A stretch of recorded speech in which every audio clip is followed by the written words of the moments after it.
Radio presenta En Familia. Vive la vida con bienestar. Muy buenos días, como siempre, el gusto enorme de estar aquí los domingos a las 11 de la mañana a través de Caracol Radio, después de mis preguntas con Roberto Pombo. Pero además porque hoy sí que tenemos preguntas sobre un tema que a veces ignoramos, que pasamos por alto. Hoy vamos a hablar de lo que significa ser un niño o una niña que vive con VIH. Vivir la niñez con VIH. Eso es algo verdaderamente doloroso y nos ha convocado a traer hasta ustedes este programa que vamos a hacer hoy para que lo escuchemos con muchísima atención y podamos despejar muchas dudas, cambiar muchas actitudes, dejar de ser estigmatizadores de la situación dolorosa de otros seres humanos. Les doy la cordial bienvenida a En Familia.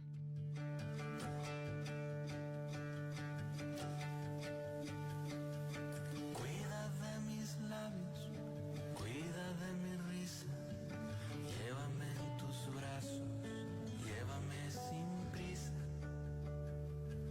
No maltrates nunca mi fragilidad. Pisaré la tierra que tú pisas, pisaré la tierra que tú pisas. Cuida de mis manos, cuida de mis dedos, dame la caricia que descansa en ellos. No maltrates nunca mi fragilidad. Yo seré la imagen de tu espejo. Yo seré la imagen de tu espejo. Cuida de mis sueños, cuida de mi vida, cuida a quien te quiere, cuida a quien te cuida. No maltrates nunca mi fragilidad. Yo seré el abrazo que te alivia. Yo seré el abrazo que te alivia. Isidro, muy buenos días. Sé lo difícil y lo doloroso que ha sido para ustedes la preparación de este programa, pero hoy vamos a dejar un mensaje en alto, un mensaje de esperanza, básicamente porque queremos, justamente como decía yo en el comienzo, despejar dudas que cambien actitudes. ¿Quién es la primera invitada que tenemos en el día de hoy? Judith, muy buenos días para usted y muy buenos días para todos nuestros oyentes. Primero, decirle que yo creo que lo más importante de hacer este programa es la posibilidad de aprender. En este tema, tanto usted como yo teníamos un montón de dudas y qué mejor que tener invitados que nos ayuden a resolverlas, a salir de ellas y frenar lo que usted decía, tanto estigma alrededor de este tema.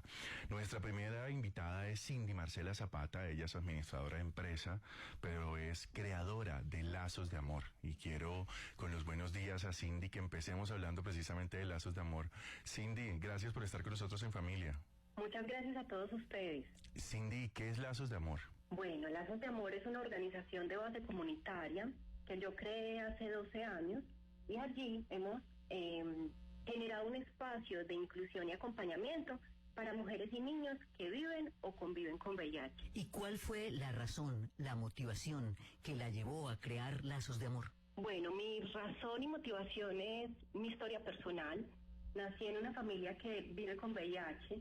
Y a través de esta experiencia de vida decidí hacer mi aporte para transformar, como ustedes decían ahora en el inicio, esos paradigmas y esas inquietudes que generan discriminación frente a este tema, y por eso le he apostado a crear un espacio que eduque, que acompañe, que genere respuestas y genere esperanza a las personas que están recibiendo su diagnóstico, que ya tienen años con su diagnóstico y siguen en el silencio, calladitos, sin saber en dónde preguntar. Y Lazos de Amor se ha encargado de generar esos espacios de confianza para aprender y crecer a través de un diagnóstico como el VIH.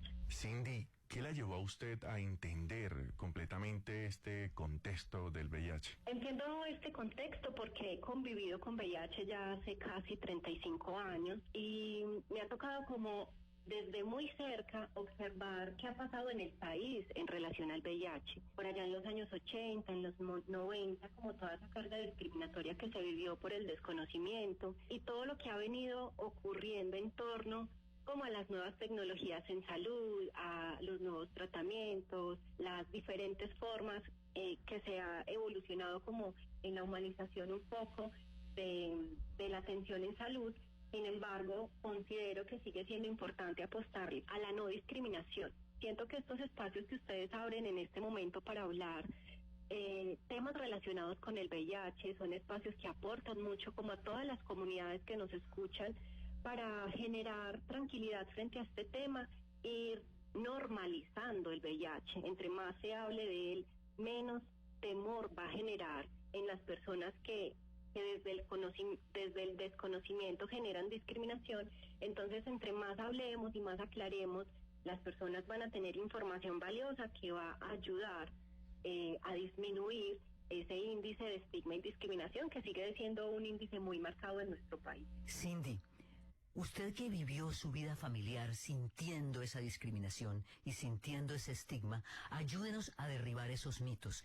¿Qué era lo que usted sentía, por ejemplo, cuando era adolescente, cuando estaba muy joven? ¿Qué veía en las caras de la gente, en sus miradas, en sus actitudes? Yo veía, se evidencia el desconocimiento. Se evidencia el desconocimiento, por ejemplo, en el sistema de salud, cuando los prestadores de salud, desde el temor frente al VIH, independientemente que uno creería que son ellos los que tienen la información desde lo biológico, empiezan a hacer como un rechazo, una barrera por el tema del VIH, ¿cierto? Entonces, cuando uno está tan relacionado con episodios y conductas discriminatorias, uno tiene como un radar de identificar quién te pone una barrera desde el trato, desde el distanciamiento, ¿cierto? Entonces yo creo que es una situación que viví yo desde convivir y desde ese crecer en un entorno en contextos de VIH, y también viven las mujeres, los niños que viven con VIH, todas las personas relacionadas a este tema que tienen de pronto ese radar también, que observan en el otro, sea su familiar, sus amigos, su contexto laboral, el contexto de atención en salud, que ven en ese otro una barrera desde el trato, una barrera desde la exclusión. La discriminación ha generado muchas cosas. Creo que de hecho hace pocos días se aprobó una ley en otro país que genera un contexto muy fuerte de discriminación para las personas que viven con VIH, y la discriminación sigue siendo eso que nos hace aparte, eso que nos hace diferentes. Y en realidad, si nosotros observamos desde esa mirada humana, todos somos diferentes, todos somos humanos, y desde esa gran diferencia y diversidad es importante mirarnos con amor, independientemente cuál sea las diversas condiciones de salud que nos acompañan en el proceso de vivir. La discriminación es muy compleja en el contexto de VIH, porque es la discriminación lo que hace que las personas decidan no acceder a su tratamiento por miedo a ser identificados que viven con VIH. Entonces, si nos vamos como al interior del hogar de una familia que vive con VIH, por ejemplo, desde Lazos de Amor, que acompañamos a mujeres y niños que viven o conviven con VIH, si nos vamos al interior de su hogar, ¿cómo puede sufrir una mujer gestante necesitando su proceso de acompañamiento en salud, teniendo temor a ser discriminada por su condición de vivir con VIH y necesitando darle una buena calidad de vida a su bebé, ¿cierto? Entonces, y solo para poner un ejemplo, porque hay muchas historias relacionadas con la necesidad de un acompañamiento, un tratamiento médico, ser escuchados, ser aceptados, pertenecer a un espacio, donde la discriminación se vuelve la barrera más compleja en relación a poder compartir con otros qué es lo que está pasando y atravesando la humanidad de una persona que está recibiendo un diagnóstico y que se está dando cuenta que es importante ponerse en el primer lugar, en ese primer lugar para acceder a su medicamento, en ese primer lugar para permitirse cumplir como todos sus sueños y metas, Y hablo de ese primer lugar porque a veces las enfermedades llegan al cuerpo y nos motivan a ponernos en el primer lugar, y debería ser un lugar que ocupemos todos y todas independientemente de nuestro estado de salud. Qué buena noticia que exista lazos de amor y que ustedes puedan estar dando ese acompañamiento que seguramente usted no tuvo. ¿Ha sentido esa evolución, ese cambio? ¿Y a quién le agradecería en su momento, al que le tocó vivir a usted cuando no existía algo como lazos de amor, cuando no había dónde refugiarse? ¿En quién se refugiaba usted para vivir lo que le tocó vivir? Cuando yo era niña, me acuerdo que cuando tenía más o menos 8 años, fui a una marcha, el 1 de diciembre es el Día Mundial. A mí no me gusta decir lucha contra el VIH es una palabra que no me gusta, pero a nivel mundial muchos países lo manejan. Sin embargo, para mí y de pronto para muchos activistas en VIH, el 1 de diciembre es el día de la respuesta frente al VIH. Esa respuesta que damos todos los actores, lazos de amor desde su lugar de sociedad civil y de organización de base comunitaria. Y en mi época, por allá, cuando tenía 8, recuerdo que fui a una marcha del 1 de diciembre y fui con otra organización. Esa organización se llamó Covida, y esa organización fue quien permitió que mi contexto familiar y yo conociéramos los grupos de apoyo y conociéramos la importancia de ese acompañamiento par, de ese otro que tiene una experiencia similar y que te acoge con amor y te recibe sin juzgarte, ¿cierto? En su momento tuve la posibilidad de estar allí. Lastimosamente ese espacio se terminó. Sin embargo, fue tan importante para mí que decidí hace 12 años crear a Lazos de Amor, precisamente para que acompañara esta organización otros procesos de mujeres y niños que viven o conviven con VIH, y fuera un espacio que abre sus puertas para acoger, orientar, entregar información y sobre todo resignificar desde un lugar de reconocimiento, amor, tranquilidad, lo que es hoy vivir con VIH. Bueno, pues definitivamente ha sido una gran tarea y una gran, como usted lo dice, lucha. A mí tampoco me gusta, sabe, Cindy, la palabra, y alguna vez en familia lo dijimos, nosotros vivimos en lucha permanente contra todo, y resulta que si le hacemos la paz a esos problemas, seguramente los vamos a superar más fácil. Bueno, en homenaje a su familia, en homenaje a sus papás que vivieron una situación tan difícil, quiero darle la enorme gratitud en nombre de la audiencia de Familia por habernos acompañado hoy en el programa. Yo les agradezco a ustedes, les agradezco por sensibilizarse con este tema, les agradezco por permitirnos hablar, y porque también es una oportunidad para que los oyentes sepan que hay espacios desde el acompañamiento PAR que generan unos procesos de conocimiento, generan unos procesos de acogida. Si alguien que vive o convive con VIH nos está escuchando, nos puede contactar. Estamos en la ciudad de Medellín, pero igual la virtualidad nos permite estar en cualquier parte del mundo. Entonces hago como ese llamado de que si alguien necesita un acompañamiento, una orientación en relación a este tema de vivir o convivir con VIH, las puertas de Lazos de Amor están abiertas. Tenemos una experiencia significativa en este campo, y nuestro propósito institucional y mi propósito personal siempre ha sido poner la historia de vida como esa bandera que llevo y que me ha permitido poder aportar a la vida de otras personas que desde su propia experiencia han tenido relación con el VIH. Muchísimas gracias, Cindy, por su presencia, y nosotros después de la pausa les invitamos a que estén muy atentos porque vamos a profundizar en la parte médica, en que entendamos exactamente qué es el VIH y específicamente cómo es posible que un niño o una niña pueda vivir con VIH y pueda superar esta situación con el acompañamiento de la ciencia. Ya regresamos. La EPS que llega a más colombianos da la hora. Nueva EPS, gente cuidando gente. En Caracol Radio son las...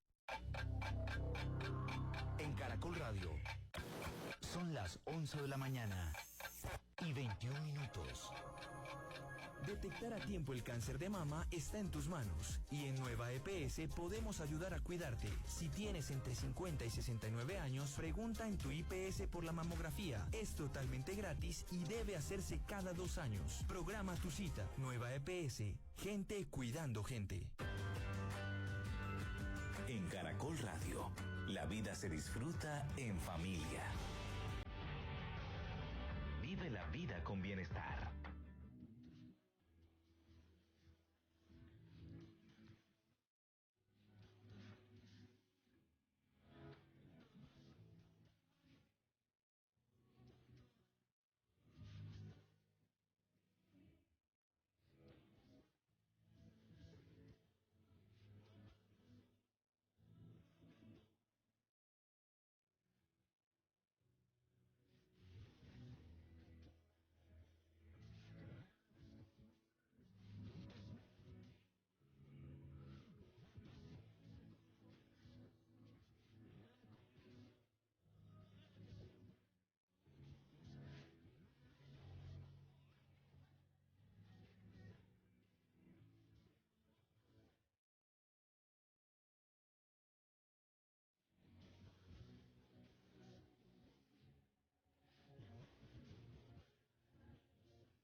Continuamos en familia, hoy hablando de vivir con VIH en la niñez.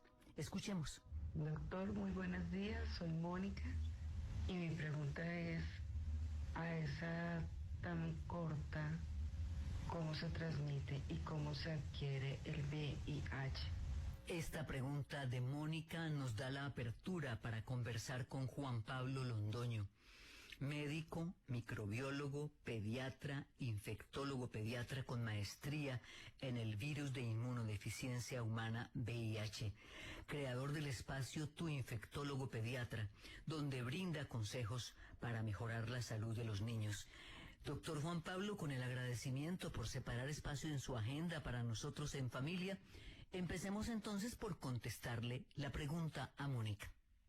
Hola Judith, hola a todos los oyentes de En Familia, muchas gracias por este espacio y por poder estar con ustedes y abrirnos las puertas de su casa para este domingo estar con ustedes hablando de este tema tan importante. Entonces, para contestarle un poquito a Mónica, siempre me gusta contarles que el virus del VIH, que como su nombre lo indica, VIH, es el nombre del virus de la inmunodeficiencia humana, así se llama, tiene varias maneras de transmitirse. Entonces, la más común y la más conocida y tal vez la que más suena es el mecanismo sexual. Es una de las virus que causa infecciones de transmisión sexual. Sin embargo, en los niños este no es el mecanismo más frecuente. Ustedes se imaginarán que claramente está lejos de ser de las formas frecuentes. Entonces, para hacerlo de forma práctica, podemos dividir la transmisión de dos maneras. Una que vamos a llamar horizontal. ¿Por qué es horizontal? Porque la transmite una persona a la otra de forma horizontal como una relación sexual. O de forma vertical, que es la principal forma de transmisión en los niños. Resulta que los hijos de mamás que viven con el VIH pueden contagiarse con la infección del virus de la inmunodeficiencia humana. Digamos que en 3 grandes momentos. Una es durante el embarazo, en las mamás que no tienen un adecuado control y el virus no está controlado, puede transmitirse al bebé. Otra es en el momento del parto, cuando el bebé está naciendo, ese contacto con las secreciones en el parto puede favorecer la transmisión, y la última es en la lactancia materna. La lactancia materna también es un vehículo de transmisión del VIH, por eso en los hijos de las mamás con esto la contraindicamos que reciban leche materna. Entonces esos son como los 3 grandes momentos donde puede haber contagio en un niño. Así se contagia. Doctor, ¿cómo se da cuenta un profesional o cómo se da cuenta una madre o un padre que de pronto no sabe que es portador del virus de inmunodeficiencia humana, que lo ha transmitido a su niño? Es decir, ¿hay alguna síntoma, alguna evidencia, alguna característica, o definitivamente tiene que ser a través de exámenes de laboratorio? Claro que sí, Judy. Digamos que aquí lo primero que me gusta mencionarles es que hemos tenido unos grandes avances en la tamización de la infección por el virus de la inmunodeficiencia humana. A todas las mamás que están embarazadas se les solicita prueba para este virus en los 3 trimestres del embarazo. ¿Listo? Entonces, eso es lo primero, porque resulta que la infección por el virus del VIH, el VIH pertenece a una familia de virus que se llaman lentivirus, y como su nombre lo dice, son lentos, ellos son lentos, y el hecho de que sean lentos quiere decir que cuando uno se contagia, entre que uno se contagia y aparecen los síntomas, pueden pasar muchos años. Incluso 10 años, el promedio de entre el contagio y la aparición de síntomas son 7 a 10 años. Por eso, usualmente, la mayoría de las infecciones las cogemos es por pruebas que se hacen de manera rutinaria en las mamás embarazadas. Cuando los hijos nacen, digamos que si ya conocemos que era una mamá infectada y que venía en seguimiento, esos niños deben estar en un programa especial para su seguimiento y van a requerir unos controles particulares. Y usualmente los seguimos muy estrechamente para o confirmar la infección o descartarla. Usualmente conseguimos descartar la infección, cuando lo conseguimos descartar, sobre el 4º mes de vida. Nos toca esperar un poquito porque los virus, pues como que les cuento, se demoran un poquito en positivizarse, y ya al 4º mes, cuando las pruebas salen negativas, podemos decir ya no está infectado y puede tener una vida de un niño normal. Eso no quiere decir que los pacientes infectados no tengan vida de niño normal, la tienen, una vida de niño normal con unos asteriscos, que nos toca ir a controles, nos toca recibir algunas cosas particulares que los otros niños pues no. Y precisamente ahí me gusta introducirles un concepto, que es el concepto de la carga viral, porque resulta que para poder confirmar o descartar la infección en los niños más pequeños, tenemos que hacer ese examen que se llama carga viral, que lo que busca es medir el virus en la sangre. Pero eso solamente lo hacemos para diagnosticar a los niños pequeños. El diagnóstico en las personas grandes, de las que son por transmisión horizontal, se hace a través de la famosa prueba de ELISA, que ustedes van a escuchar por ahí, que es una prueba que lo que busca es medir anticuerpos en la sangre, que es una respuesta del cuerpo al virus. Eso es muy importante. Doctor, usted hablaba de que los niños que viven con VIH y los que no, bueno, no hay gran diferencia, pero hablaba de unos asteriscos. ¿Por qué no hablamos un poco de estos asteriscos? Porque incluso entre las preguntas de los oyentes siempre estaba esa diferencia de un niño con VIH y un niño que no vive con VIH, y quizás desde ahí sigue el estigma como sociedad, ¿no? Claro que sí, Isidro. Es muy importante, primero, hacer el mensaje de que los niños que viven con VIH, cuando hacen sus controles, tienen la vida de un niño normal. Es decir, estos niños van al colegio, tienen amigos, cuando son adolescentes tienen novio o novia, o sea, tienen una vida de un niño normal en la mayoría de los aspectos. Los asteriscos a los que me refiero son los mismos asteriscos que tendría, por ejemplo, un adulto que tiene la tensión alta, o que tiene la diabetes, o que tiene problemas en la tiroides. Es un adulto que hace su vida normal con los asteriscos que les voy a mencionar. El primero es que esos niños hoy por hoy deben recibir tratamiento por el resto de su vida. Y el tratamiento es un antes y un después. Primer mensaje: VIH no significa muerte.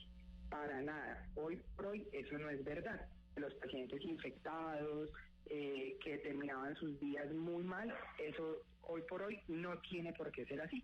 El tratamiento cambió la historia del VIH y hoy por hoy la infección por VIH es una infección crónica, de nuevo, como la tensión alta, como la diabetes. Entonces esos niños deben estar en tratamiento hoy por hoy por el resto de su vida.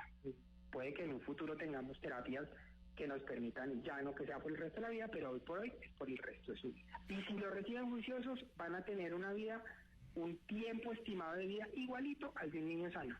Igualito al de un niño sano. Lo segundo es que deben estar controles médicos, como la mayoría de los niños, tal vez estos un poquito más frecuentes. Nosotros, digamos, cuando ya están muy controlados, los estamos viendo cada 3 a 6 meses para ver que el medicamento esté bien, que todas sus pruebas del hígado, del riñón, de la sangre, que todo esté bien y ver que el virus esté controlado con el medicamento. Entonces, tal vez sean como los dos asteriscos más grandes. Tienen que tener un estilo de vida saludable, pero es que esto aplica para todos los niños, no solo para los niños con VIH. Pocos ultraprocesados, poquito dulce, poquita grasa, hacer ejercicios. Doctor Juan Pablo, en programas, digamos, anteriores en el que hemos hablado del VIH, salió un concepto como indetectable igual intransmitible. ¿En el caso de los niños también ocurre o en ese caso no ocurren estos términos? Hoy por hoy indetectable igual a intransmisible se refiere particularmente a la transmisión sexual del virus. Es decir, si un niño, un adulto, un adolescente está indetectable, la posibilidad de transmisión del virus a otro por la vía horizontal de la que habíamos hablado es cero.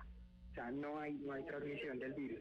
Pero eso no aplica, hoy por hoy todavía no aplica con las mamás infectadas. ¿Sí me entienden? Las mamás indetectables en el embarazo no logran bajar ese riesgo de transmisión hasta cero. En ellas sí el riesgo baja mucho, baja hasta el 1%, pero no baja hasta el 0%. Entonces sí, el concepto de indetectable igual a intransmisible aplica para los niños, adolescentes y adultos a través de la vía horizontal. Ya que lo menciona doctor Juan Pablo, leí recientemente que ha aumentado la detección de VIH en adolescentes. Y la pregunta desde mi ignorancia es, ¿se trata de niños que de pronto fueron infectados por la madre al nacer o se trata de la posibilidad de que haya una transmisión horizontal por iniciación temprana de sus relaciones sexuales? Eso tiene que ver más con lo segundo que tú mencionas, que es el inicio de relaciones sexuales mucho más temprano en la adolescencia.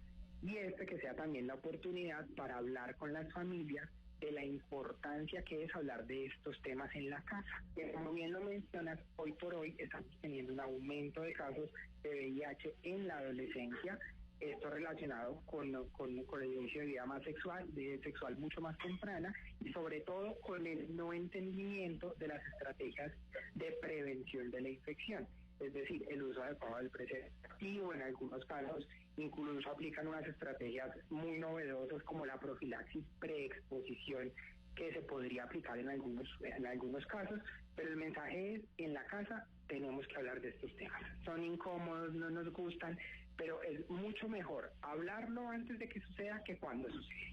Quiero regresar en una respuesta anterior, doctor Juan Pablo, aun cuando usted es médico y esta pregunta es más de corte jurídico, quisiera saber su opinión y sobre todo su experiencia al respecto.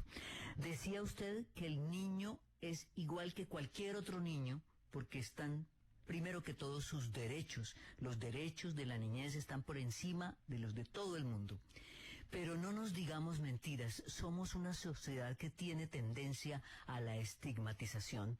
Si llega a presentarse ese caso, personas que nos estén escuchando, que tienen un niño o una niña y el resto de la gente sabe que es una familia que puede estar teniendo el VIH y el niño recibe algún tipo de discriminación, ¿le ha tocado manejar esos casos y qué hacer ante ellos? Claro que sí, Judith. Entonces hay varias cosas importantes. Primero, nadie que no sea de la entera confianza de la familia y que la familia desee comentar el diagnóstico tiene por qué preguntarlo. Y esto incluye el colegio, entes gubernamentales. Solamente las personas a las que las familias quieran compartir el diagnóstico tienen por qué saberlo. Nadie puede obligarlo, ni los colegios, ni nadie de ellos. Y sí, desgraciadamente pasa. Y creo que la única forma de combatir esa discriminación es con información, porque lastimosamente está llena de estigma y está llena de imágenes antes de que existiera tratamiento, de algunos grupos poblacionales que están en mayor riesgo, y eso se ha terminado transmitiendo no solo a estos grupos, sino también a los niños. Entonces, el primer mensaje es nadie tiene por qué obligarlos a contar. Segundo mensaje, en caso de que haya discriminación, tenemos que hablar. No nos quedemos callados, hay que acudir a los entes legales. La mayoría de los programas cuentan con trabajadoras sociales que están muy atentas a esto. Nosotros estamos dispuestos a acompañar a los papás para hablar en los colegios, para que se genere un clima de aceptación y no de estigma, como muchas veces se ha manejado, pues porque la idea es romper esa pared tan grande que ha generado el estigma de la infección por VIH. Doctor Juan Pablo Londoño, de verdad muy, muy amable por habernos acompañado hoy en familia y dejarnos tanta claridad sobre un tema que ignoramos muchísimo, que desconocemos muchísimo. Muchas gracias. Muchas gracias, Judith Isidro, muchas gracias por este espacio. Estoy dispuesto a responder todas sus preguntas y estoy, pues, para ustedes, pueden buscarme en mis redes sociales como Tu Infectopediatra Col, en Instagram o www.tuinfectopediatra.com. A encontrar un espacio donde podemos hablar de estos temas, quitar mitos, romper barreras, sobre todo estos temas de infecciones en niños. Es el doctor Juan Pablo Londoño, pediatra, infectólogo, maestro en este tema de VIH. Vamos nosotros a la pausa y al regreso les compartiremos una historia exitosa de apego al tratamiento y de éxito gracias a ese apego al tratamiento para poder entregarle a la sociedad niños completamente sanos. Ya regresamos. Los deportes en Caracol Radio.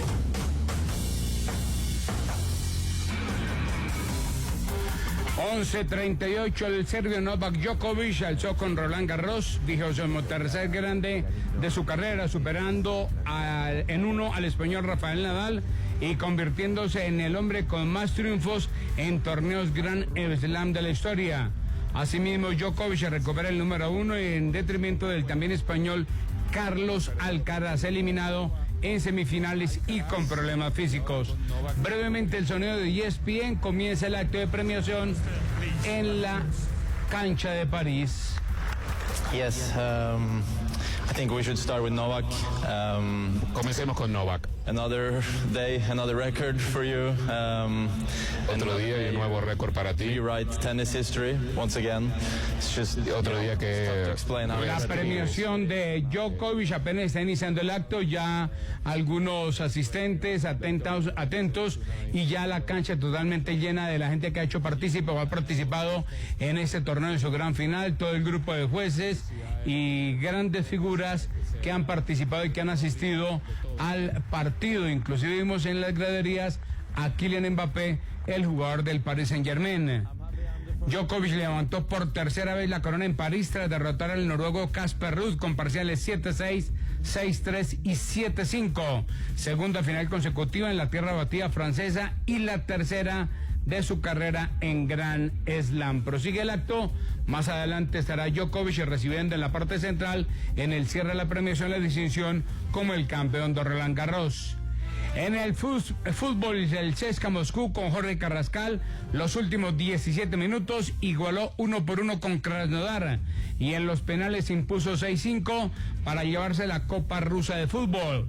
Córdoba, quien estuvo todo el juego con Krasnodar, marcó el gol del empate en el tiempo reglamentario. Lokomotiv tiene 9 títulos como el más ganador en la Copa de Rusia. El CSKA Moscú llegó a 8 y Krasnodar solo tiene el subtítulo conseguido esta mañana, horario colombiano. Mientras tanto, en nuestro país tenemos jornada interesante, remate de la fase de cuadrangulares en el fútbol de ascenso. Roosevelt Franco. Edward, hoy se conocerá el otro equipo clasificado a la final del primer semestre del torneo de ascenso del fútbol colombiano y el que será a la vez rival de Patriotas al terminar primero en su cuadrangular con 8 puntos. A las 4 de la tarde jugarán Llaneros de Villavicencio ante Deportes Quindío y Real Cartagena recibirá Fortaleza. Si triunfa el equipo del Meta, obtendrá su tiquete a la instancia definitiva del certamen, situación de la que es consciente su asistente técnico John Ramírez. Con la fe puesta y creyendo siempre que vamos a estar en la final, esperar en la última fecha poder ganar, dependemos de nosotros nomás. Por su parte, el equipo capitalino Fortaleza, para mantener la opción de clasificar, deberá vencer como visitante a Real Cartagena y esperar que Llaneros empate o pierda.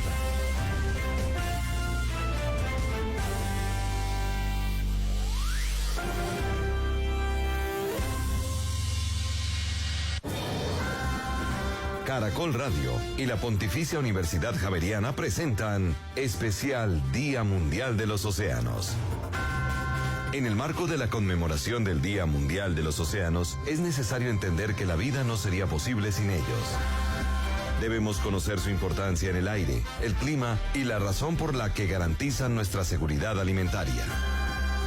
Volvamos a conectar con los océanos y comprendamos las consecuencias de su afectación y contaminación. Especial Día Mundial de los Océanos. Escúchalo este lunes 12 de junio a partir de las 11 de la mañana. Conduce Fidel Franco. Caracol Radio. Más compañía. En el cuadrangular B de la Liga Colombiana, solo 2 equipos tienen opción de llegar a la final. Chico necesita una victoria para mantener su ilusión. Millonarios está a solo un punto de clasificarse a la final. El fenómeno del fútbol de Caracol Radio presenta Boyacá Chico Millonarios. Domingo 11 de junio a partir de las 6 de la tarde. El fenómeno del fútbol de Caracol Radio. Más compañía.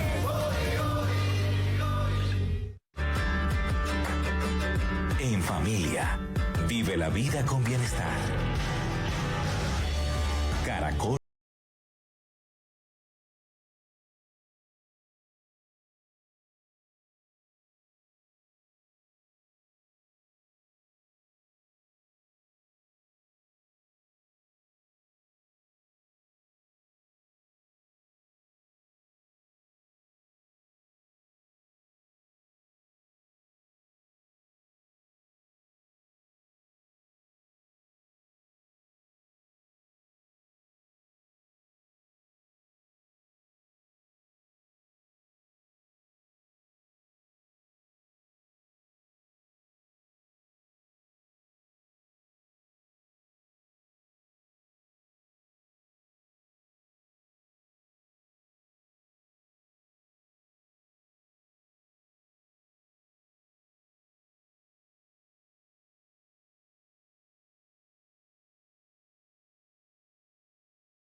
Le arruga a uno el corazón, esa es la palabra, yo no sé si me equivoco, Isidro, si usted siente lo mismo, que es un dolor muy grande saber que esto ocurre en la vida y que hay que aprender a enfrentarlo y hay que tratar de superarlo, ¿verdad? Sí, Judith, totalmente. Yo creo que hoy en este programa damos cuenta de las situaciones también que se viven de discriminación, de cómo en la sociedad a veces somos bastante duros en nuestros comentarios incluso. Pero bueno, no todas las noticias son malas. Recientemente desde la ciudad de Cartagena nos llegó una noticia muy buena. Y para hablar sobre esa noticia está con nosotros Diana Alzamora. Ella es enfermera profesional de la Universidad de Cartagena, experta en VIH, co-investigadora en este tema en Colombia y es directora general de una IPS que se llama Vivir Bien. El punto es que hicieron una graduación, si se permite el término entre comillas, de 17 niños, hijos de madres con VIH, que recibieron la noticia de estar completamente sanos. De modo que eso ya es definitivamente cerrar con esperanza este programa. Enfermera Diana, gracias por estar con nosotros y empecemos con eso. ¿Cómo se les ocurrió ponerle el nombre de graduación para que vayamos entrando en materia luego de cómo lo lograron? Muy buenos días, muchísimas gracias a ustedes por la invitación. Para mí es muy satisfactorio dar a conocer esto, que definitivamente sí es esperanza, y es que nosotros tratamos de devolverle esa esperanza a nuestros usuarios de vida, de poder acomodarse al entorno en el que viven y poder tener un resto de vida normal y no encasillarse en lo que la sociedad hoy en día, por desconocimiento, por ignorancia, los lleva, ¿no? Decidimos colocarle ese nombre de graduación precisamente porque en los tantos años que llevamos haciendo este trabajo de atención integral a personas que conviven con VIH, siempre las mamitas con VIH viven con ese temor de en qué momento mi hijo se le puede desarrollar, por así decirlo, o será que sí efectivamente no tiene VIH, muy a pesar de todo ese trabajo arduo que hacemos durante el embarazo, buscando precisamente que nuestros niños, hijos de madre con VIH, nazcan sin VIH. Entonces es una manera simbólica de aclararle a estas mamás que tienen un proceso, digamos, confuso y doloroso, en el que trabajamos nosotros como profesionales, y demostrarles que sí, definitivamente tu hijo nació sano. Durante esta ceremonia, el diploma incluso que le entregamos, porque es una graduación, le ponemos birrete, le ponemos toga a los niños, le damos un diploma que los certifica como niños sanos. E inmediatamente con la EPS, con la que tenemos contratos, hacemos un empalme con el programa de crecimiento y desarrollo para que el niño pase a su programa como cualquier otro niño sin VIH. Entonces es una manera de afianzarles a sus mamás, incluso al mismo niño, a la familia, que ese niño no tiene VIH, gracias a que en Colombia contamos con un protocolo nacional que ha sido muy efectivo y que lo debemos mantener siempre claro una vez el niño sale del programa. El niño sale del programa cuando cumple 1 año de edad. Entonces, este año graduamos a esos 17 niños que atendimos en el 2022 y que en el marco de la ceremonia del Día del Niño lo celebramos de esa manera. Jefe Diana, usted hablaba del compromiso de las mamás. ¿Qué tan importante es este compromiso? ¿Cómo se llega a este punto de poder definir que los niños están completamente sanos? Importante esa pregunta. Mira, en Colombia a todas las mujeres embarazadas se les debe realizar la prueba de VIH. Entre más temprano diagnostiquemos el VIH en el embarazo, mayor son las probabilidades de hacer que este niño nazca sano. Por estadística se dice que el 38% de los niños hijos de madre con VIH, a los que no le hacen ninguna intervención, del 100% el 38% pueden nacer con VIH. Si nosotros aplicamos ese protocolo, que es inmediato, una vez descubrimos el VIH durante el embarazo, en la semana que sea, la intervención es inmediata. Y con esa intervención, con ese protocolo que hacemos, logramos que ese 38% se convierta solo en un 2%. Y satisfactoriamente y con una alegría inmensa te puedo decir que nuestro porcentaje de niños con VIH en mujeres tratadas es del 0%. Nosotros hacemos un trabajo que en lo posible busca garantizar que ese niño hijo de madre con VIH nazca sano, pero ese trabajo no depende solo del trabajo de lo que hace cada uno de los profesionales que hacen parte del equipo de tratamiento, sino de la responsabilidad que tiene esa mamita una vez entra al programa, y su responsabilidad es tomarse el medicamento a tiempo durante todo el embarazo, cumplir con todas las recomendaciones que le damos. Básicamente un niño tiene 3 instancias en las que puede infectarse, y es durante el embarazo, el parto o la lactancia materna. Precisamente, enfermera, ese era el punto que me tenía con mayor inquietud. Después de recibir esta graduación, y usted nos habla de la preocupación y de la angustia que sienten las madres, ¿cómo se maneja esa parte de la lactancia? ¿Es posible transmitir el VIH a través de la leche materna, sí o no? ¿Y cómo lo manejan ustedes con las participantes en el programa?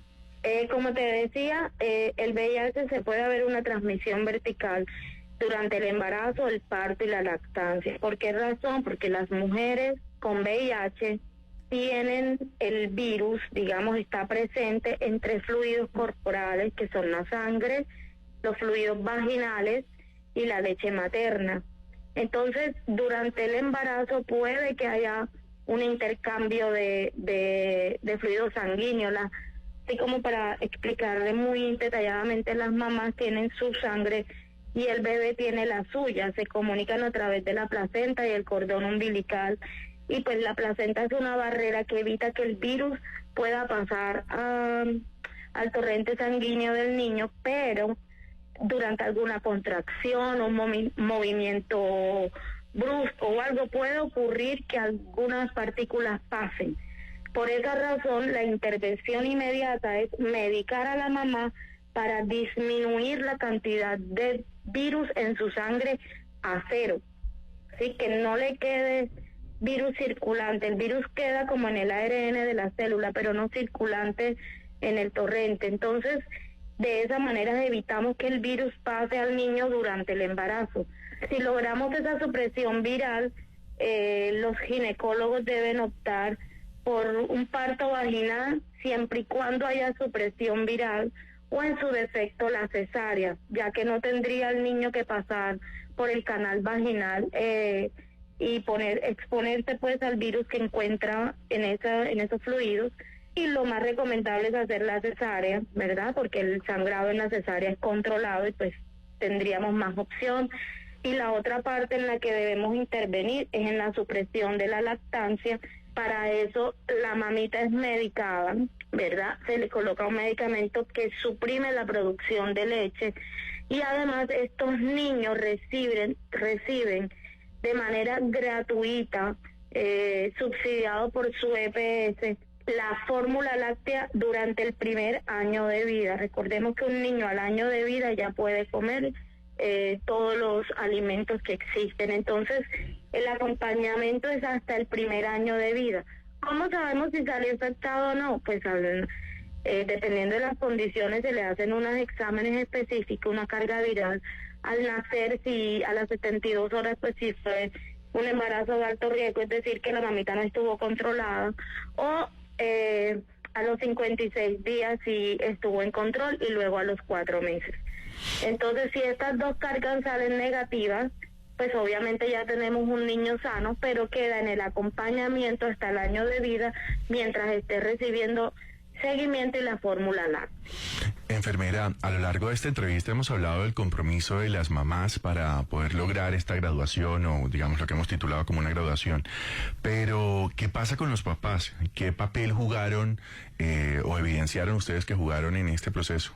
Hemos hablado de la mamá porque el VIH o la transmisión vertical solo puede darse de mamá a hijo, es decir, no se hereda por el papá, no hay forma de que el papá se lo transmita al niño, si hablamos de transmisión en este momento, o sea, específicamente. Pero obviamente un padre presente, siempre tratamos de hacer la atención en pareja, porque debemos involucrarlos, no solo si tiene VIH, o sea, toda embarazada debe acudir en pareja porque el compromiso es de ambos.